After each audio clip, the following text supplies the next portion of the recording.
ابو दाऊद शरीफ हदीस नंबर 4901। हज़रत अबू हुरैरा रज़ी अल्लाह अन्हु फरमाते हैं, मैंने रसूलुल्लाह सल्लल्लाहु अलैहि वसल्लम को ये इरशाद फरमाते हुए सुना, बनी इसराइल में दो दोस्त थे, एक इनमें गुनाह किया करता था और दूसरा खूब इबादत किया करता था। आबद जब भी गुनाहगार को गुनाह करते हुए देखता तो इसे कहता कि गुनाह से रुक जा। एक दिन इसे गुनाह करते हुए देखा तो फिर कहा, बाज आ जा। उसने कहा कि मुझे मेरे रब पर छोड़ दे, मैं जानूं मेरा रब जाने। क्या तुझको मुझ पर निगरान बनाकर भेजा गया है? आबद ने गुस्सा में आकर कहा, अल्लाह की कसम, अल्लाह ताला तेरी मग़फ़िरत नहीं करेंगे। या ये कहा कि अल्लाह ताला तुझे जन्नत में दाखिल नहीं करेंगे। फिर दोनों का इंतकाल हो गया और आलम अरवाह में दोनों अल्लाह ताला जल्ला शानू के सामने जमा हुए। अल्लाह ताला जल्ला शानू ने आबद से पूछा, क्या तुम मेरे बारे में जानते थे कि मैं माफ़ नहीं करूँगा? या जो माफ़ करना जो मेरे कब्ज़े में है, क्या तुम्हें इस पर कुदरत हासिल थी कि तुम मुझे माफ़ करने से रोक दो कि जो दावा किया कि अल्लाह ताला तेरी मग़फ़िरत नहीं करेंगे और गुनाहगार से इरशाद फरमाया, मेरी रहमत से जन्नत में चला जा, इसलिए कि वो रहमत का उम्मीदवार था। और आबद के बारे में फरिश्तों से फरमाया कि इसे दोज़ख में ले जाओ। दरअसल हदीस का ये मतलब नहीं कि गुनाह पर जुर्अत की जाए, इसलिए कि इस गुनाहगार की माफ़ी अल्लाह ताला के फजल से हुई।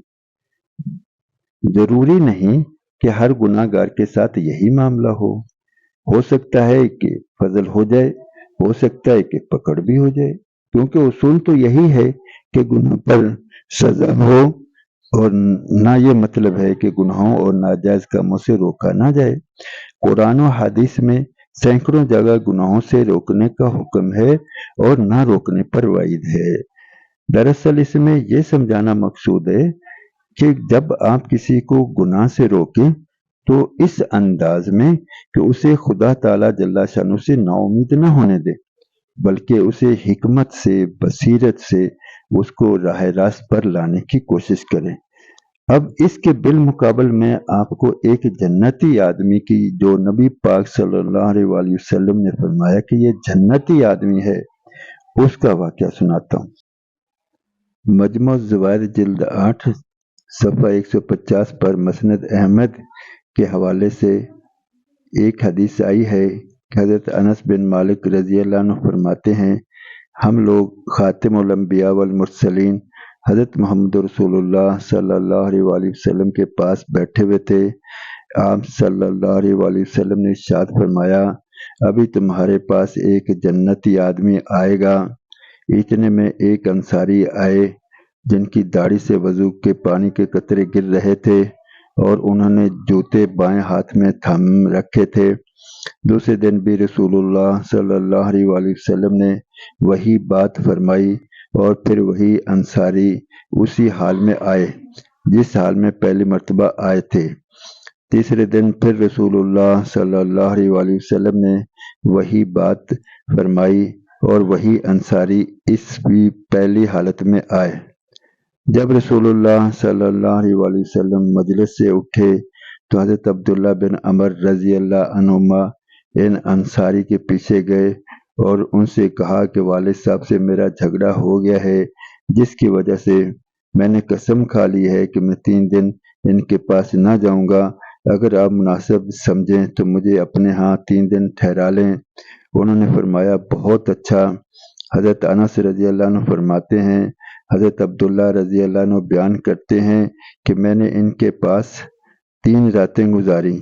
मैंने इनको रात में कोई इबादत करते हुए नहीं देखा, अलबत्ता जब रात को इनकी आँख खुल जाती और बिस्तर पर करवट बदलते तो अल्लाह ताला जल्ला शानू का जिक्र करते और अल्लाहु अकबर कहते, यहाँ तक कि फजर की नमाज के लिए बिस्तर से उठते।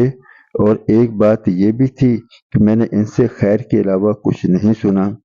जब 3 रातें गुजर गईं और मैं इनके अमल को मामूली ही समझ रहा था और मैं हैरान था कि रसूलुल्लाह सल्लल्लाहु अलैहि वसल्लम ने इनके लिए बशारत तो इतनी बड़ी दी और इनका कोई ख़ास अमल तो है नहीं।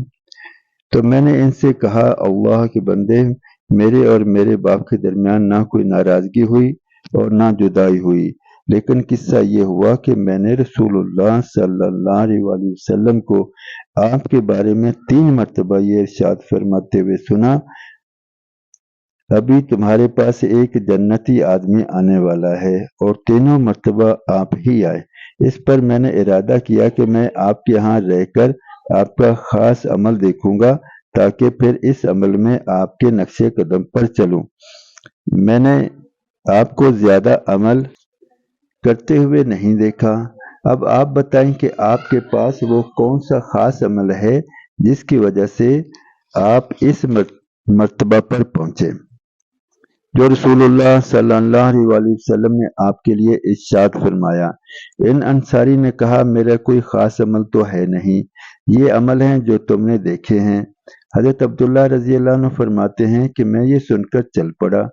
جب میں نے پشت پھیری تو انہوں نے مجھے بلایا اور کہا میرے اعمال تو وہی ہیں جو تم نے دیکھے ہیں، البتہ ایک بات یہ ہے کہ میرے دل میں کسی مسلمان کے بارے میں کھوٹ نہیں ہے، اور کسی کو اللہ تعالیٰ نے کوئی خاص نعمت عطا فرما رکھی ہو تو میں اس سے حسد نہیں کرتا۔ حضرت عبداللہ رضی اللہ عنہ نے فرمایا یہی وہ عمل ہے جس کی وجہ سے تم اس مرتبہ پر پہنچے، اور یہ ایسا عمل ہے جس کو ہم نہیں کر سکتے۔ اب ان دونوں واقعات سے نتیجہ یہ نکلا کہ نہ تو کسی گناہ گار کو قطعی جہنمی سمجھنا چاہیے، اور نہ نیک آدمی کو اپنے آپ کو ہر صورت میں جنتی سمجھنا چاہیے۔ بس آخرت کا معاملہ اللہ کے فضل کے ساتھ ہے۔ اللہ کے فضل سے نا امید نہ ہوں اور دنیا میں گناہوں پر جرأت نہ کریں، اللہ سے معافی بھی مانگتے رہیں اور نیکی کی کام میں لگے بھی رہیں۔ اور دوسرے واقعے سے جو ہمیں سبق ملتا ہے کہ مسلمانوں کی جتنی ہم سے ہو سکے ان کی خدمت کریں، ان کی مدد کریں، ان کے لیے اپنے دل کو صاف رکھیں، کسی سے حسد، کینہ اور اس طرح کے غلط نظریات نہ رکھیں، بلکہ ان کو جو رب تعالیٰ جل شانہ نے خوشیاں دی ہیں اس پہ خوش ہوا کریں، اور اگر کسی کو تکلیف ہو جائے تو اس میں باقاعدہ اس کے غم میں شامل ہوں۔ اللہ رب العزت ہمیں اپنے نیک بندوں میں شامل فرمائے۔ ایسی اچھی باتوں کو آگے پھیلانا بھی صدقہ ہے۔ گزارش ہے کہ ویڈیو کو اپنے دوستوں میں شیئر کریں اور لائک کریں اور سبسکرائب کریں۔ جزاک اللہ۔